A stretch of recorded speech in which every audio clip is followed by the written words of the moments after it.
ఆ రాయట పరిశోధింపబడిన రాయట. ఏ రాయి?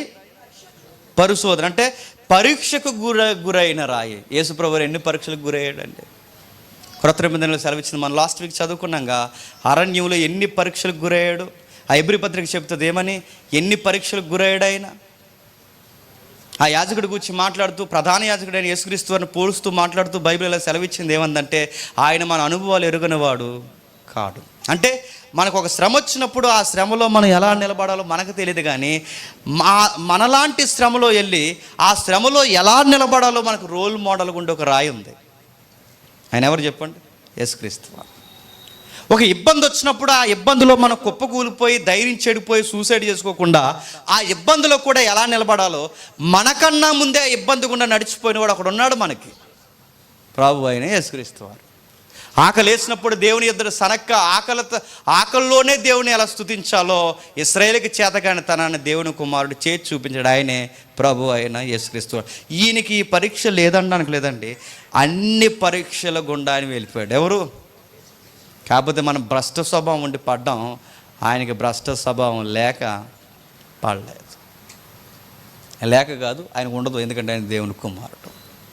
ఆయన అన్ని అనుభవాలంటే మన ఎక్స్పీరియన్స్ అన్నీ ఆయనకి తెలుసు. అయితే ఆ టైంలో ఎలా నిలబడాలంటే ఇలా నిలబడాలి. ఎలా నిలబడ్డాడు యేసుక్రీస్తు వారు?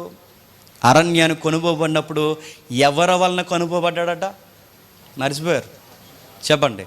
అరణ్యాన్ని విషమ పరీక్షలు కొనుక్కోబడినప్పుడు ఎవరి వలన కొనుక్కోబడ్డాడట? ఎవరి వలన? పరిశుద్ధాత్ముని చేత. అంటే అరణ్య పరీక్షలో అంత చక్కగా ఆయన ఈ మానవ ఆకారంలో ఉన్నప్పుడు ఆయన నిలబడగలిగాడంటే ఎవరి సహాయం మీద అనుకుంటున్నాడు చెప్పండి?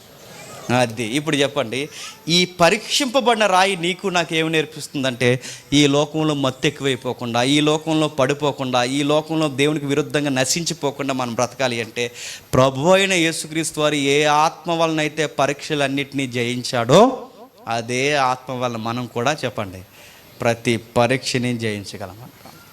ఇప్పుడు చెప్పండి, ఈ అగ్ని లాంటి పరీక్షల మధ్య మనం నిలబడాలి అంటే మనలో ఉండాల్సింది ఒకటే, పరిశుద్ధాత్మ దేవుడు ఉండాలి. ఇదిగో ఈ బండ మీద కట్టుకున్నవాడు ఎప్పటికీ నశించిపోడట, అది ఇసుక మీద కట్టుకున్నవాడు నాశనం అయిపోతాడు. ఆ బండ ఎవరో తెలుసా? మనకు మాదిరికరైన ప్రభు అయిన యేసుక్రీస్తు. చివరి వచనం లేదా అంటున్నాడు చూడండి, ముగించేసుకుందాం. చివరి వచనంలో 29వ వచనం, జనులు సైన్యములకు అధిపతియగు యెహోవా చేత.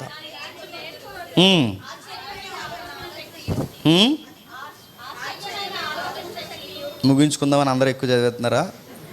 ఎవరో ఒకరు చదువుతున్నారు.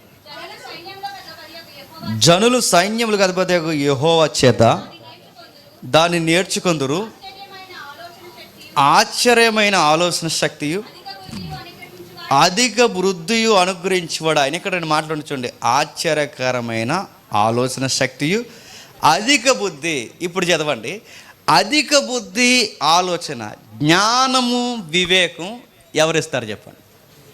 అది లాస్ట్ వీక్ చదువుకున్నాం. ఎక్కడ చదువుకున్నాం? ఇదే యెషయా గ్రంథం 11వ అధ్యాయంలో చదువుకున్నాం. ఒకసారి చదవండి, 11వ అధ్యాయం యెషయా గ్రంథం 11వ అధ్యాయం, యెషయా గ్రంథం 11వ అధ్యాయం 2వ వచనం. యెహోవా ఆత్మ జ్ఞాన వివేకం గల ఆధారముగా ఆత్మ, ఆలోచన బలముగా ఆధారముగా ఆత్మ, తెలివిని యెహోవా యెడల భయభక్తులు పుట్టించు ఆత్మ అతని మీద నిలిచును. అతను అంటే ఇక్కడ ప్రభు అయిన యేసుక్రీస్తు వారి మీద నిలిచిన గనకే ప్రతి విషమ పరీక్ష గుండా ఆయన చక్కగా విజయాలతో నడిచిపోయాను. ఇప్పుడు మనకు మాదిరి మనము కూడా ప్రతి విషమ పరీక్షని జయించాలి అంటే ఆలోచన, బుద్ధి, జ్ఞానం కలిగిన ఆత్మ మనం పొందుకుంటే మనం కూడా ఎలా ఉంటాం చెప్పండి?